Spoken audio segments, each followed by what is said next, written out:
Hey guys, I am the Comics Kid 2099, and I am going to make a video right here and now for you that might be a little bit out of the blue and a little bit unexpected. I am going to make some comparisons between the superhero movie Iron Man 3, which just came out earlier this summer, and one of my favorite movies of all time, Clue. This movie stars Christopher Lloyd and Tim Curry and a whole bunch of other people. Sadly, all these other actors, I don't really know their names. I know that Lenny or Squiggy plays Mr. Green. He also played Perry White in Smallville. Other than that, I don't know any of these actors for anything else that they've done. Now that I say that, I might be mistaken. Miss White might have been in Young Frankenstein. Other than that, these actors, really this is the movie that I know them for, except for the ones that I just mentioned. And like I say, this is one of my favorite movies of all time.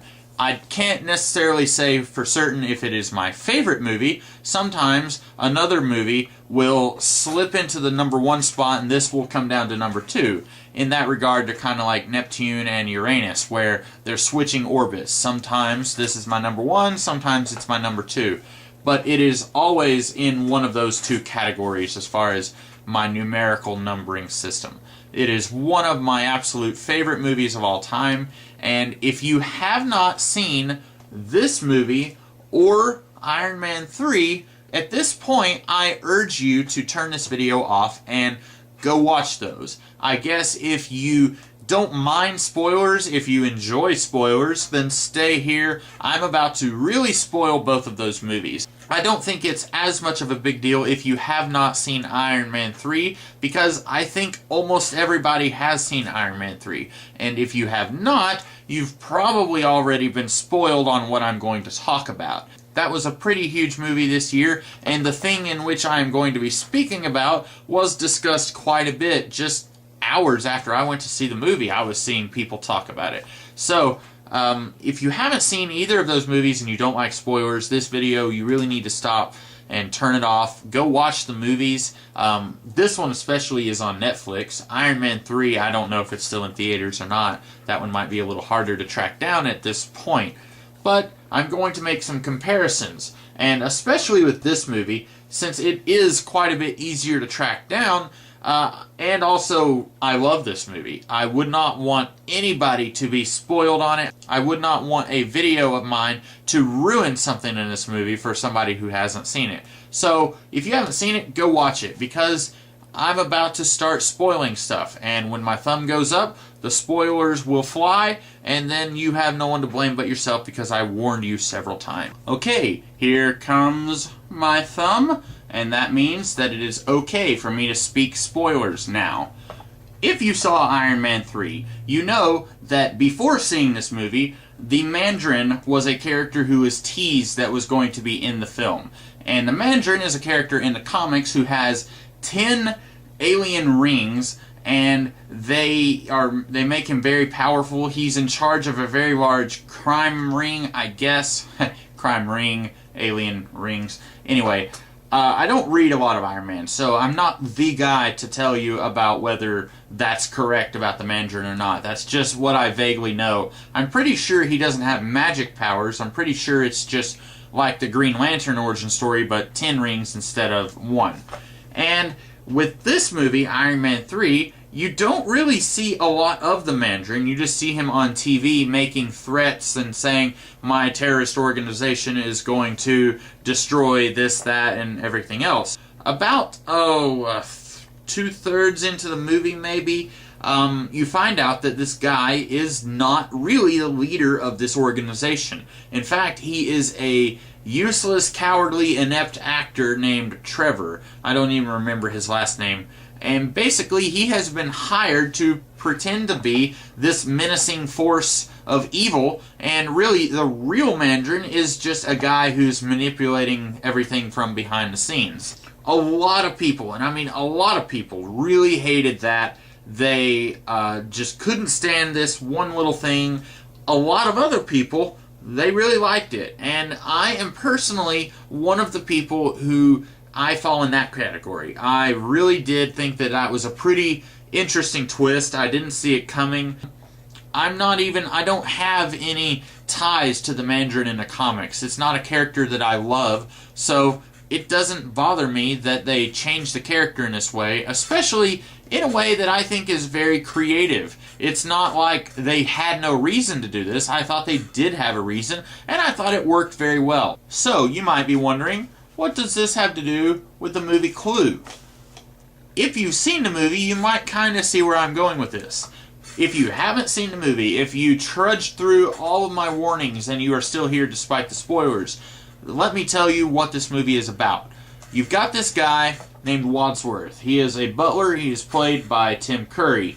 And he calls all of these people together. They are being blackmailed by this evil guy named Mr. Body. And then Mr. Body comes to the house, and they all figure out pretty quickly, okay, this is the guy who's been blackmailing us. At that time, they didn't know who was blackmailing them. They just knew somebody was. They find out it's this guy. Well, then Mr. Body is like, okay, here's what's going to happen. If you take me to the police for blackmailing you, I will tell the police everything that I'm blackmailing you for. So, you're going to kill Wadsworth, the guy who brought us all here, and then we're all going to leave. Well, then it all kind of turns back on him. Mr. Body is murdered while the lights are off, and then the rest of the movie is all of these people trying to figure out who actually murdered him, and then hilarity ensues because multiple murders begin to happen. You really don't know who to trust, and then in a particular twist of brilliance, the movie has 3 endings. 2 of them are possible endings, and according to the movie, the final ending is what really happened.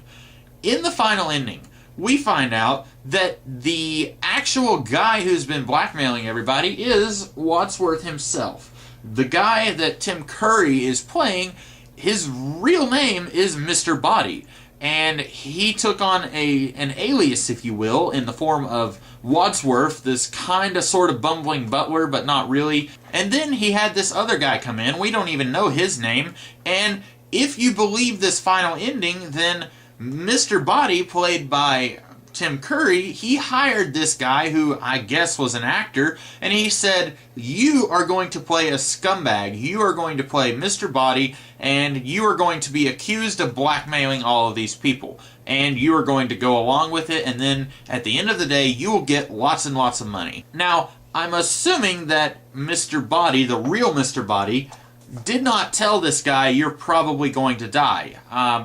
I don't know if he planned for this guy to die. I would think he would have to, because otherwise the guy would reveal that Wadsworth hired him, and then Wadsworth would be caught.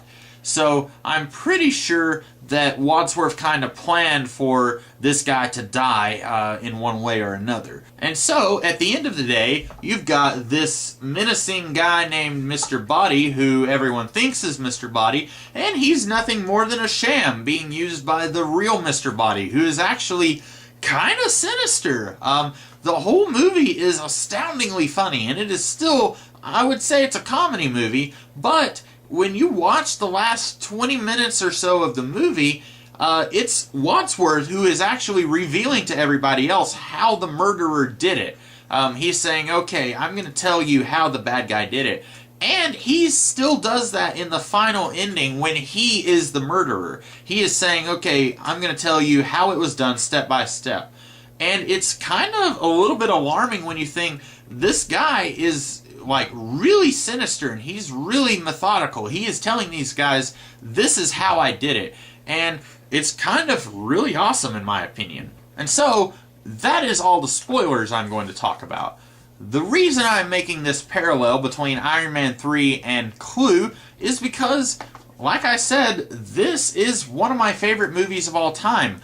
I'm pretty sure at least part of the reason that I didn't have such an issue with the big twist in Iron Man 3 is because subconsciously I realized that it's very similar to the twist in Clue. Now, of course, it's also very true that I don't really care about the Mandarin in the comics, so it doesn't bother me if they do something with him in the movie, but at the same time, I'm thinking a very good reason why the twist didn't bother me was because it is, in a lot of ways, calling back to my favorite movie or second favorite movie of all time. What do you guys think? Do you guys think I'm just pulling things out of my butt and then I'm not really making any sense here?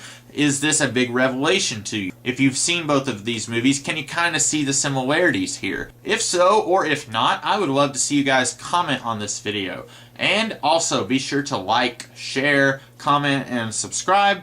Do all those things that you love doing on YouTube videos. In the meantime, I will see you guys tomorrow with some other kind of video. I will see you guys later.